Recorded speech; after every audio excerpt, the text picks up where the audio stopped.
Hey race fans, this is Chet Christner with your Comp Cam's top 5 moments on FloRacing from this past week. The battle for the transfer spot now on your screen. Austin Simpson's going to grab third, and Jody Knowles grabs the final transfer spot. In at number 5, the Dome seems to be the great equalizers. You don't need big horsepower, you don't need the latest aero, and you don't need top-of-the-line equipment. All you need is drive, determination, and a little bit of luck, and Austin Simpson had all 3. Not only did Simpson win his first heat race ever during Friday night's qualifying, but then he rolled up the sleeves on his borrowed driver's suit and really went to work, fending off challenges to grab the podium spot and transfer into the biggest race of his career. Man, I think I was crying with 3 to go back down there. Last coming off of 4, I almost let off the gas too much because I was like, man, I'm in the biggest show of my life. Never even won more than $500 before, so we're making more than that starting. And I don't know how to feel. I mean, this is wild. I got all my friends and family back home watching right now, and I hope they know that this is for them, because we came down here just on a family budget and with our friends' help and with no major sponsors. For the 40th time in 2021, Nick Hoffman takes the checkered flag tonight. It's at the Dome. At number 4, it's the Nick Hoffman Show. Hoffman would podium every single feature he ran, which was every feature available, as he was the only triple-duty driver of the weekend. On Thursday, the Mooresville, North Carolina runner would finish second in his midget and then go on to dominate in the modified, picking up his 40th win of the season. Friday would see him muscle around in the field to take third in the midget and then running an outside line for a strong second place in the late model. Saturday would test his mettle, running across all 3 divisions, where he would get the elbows up and fight for a third-place finish in late models, again find himself working the high line for a third in the midget, and finishing out the weekend with another P3 finish in the modified. That's 7 features and 7 podiums in just 3 days. Unreal. Look at this racing action right now. Oh, hang on to it. Oh, hang on to it. Oh, no. Mckay Wenger hard upside down after he and Unziker get together.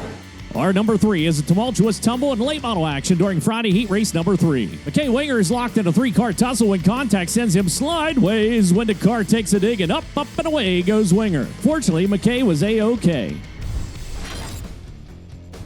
Let's go off into turns 1 and 2. Is there a slider coming? Engage, yes sir, it is. Beeson up the track. Wyndham turns back down there side by side off into 3 and 4, Dustin. Through 3 and 4 for the final time. Who's it going to be from worst to first? Wow. Look at the crowd.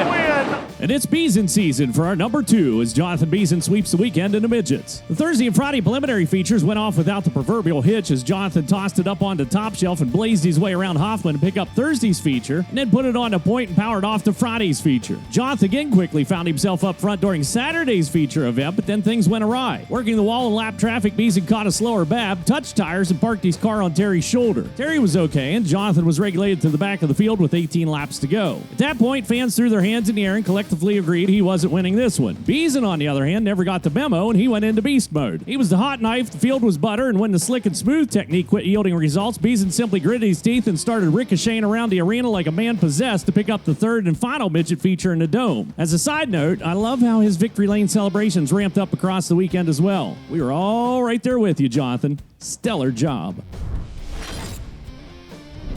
Climbing out, make some noise for Tyler Carpenter! And our number 1 is back-to-back Gateway Dirt Nationals championships for Parkersburg, West Virginia's Tyler Carpenter. Carpenter would survive Friday's preliminary feature to pick up the win and then confidently pulled the number 1 pill to start on the pole for Saturday's big dance. Tyler would lead all 40 laps, much of it through traffic and the last few on a right rear that was entering questionable inflation territory to pick up an emotional $30,000 payday in a NASCAR truck ride at Knoxville. Nicely done and well played, Mr. Carpenter. That'd be one happy. Oh no! What just happened? Oh no! Oh no! And we don't do this very often, but we have got to throw out an honorable mention to the great drone crash of 2021. Just a little bit closer and up, clipped the spoiler, poof, drone down on Gundaker's deck.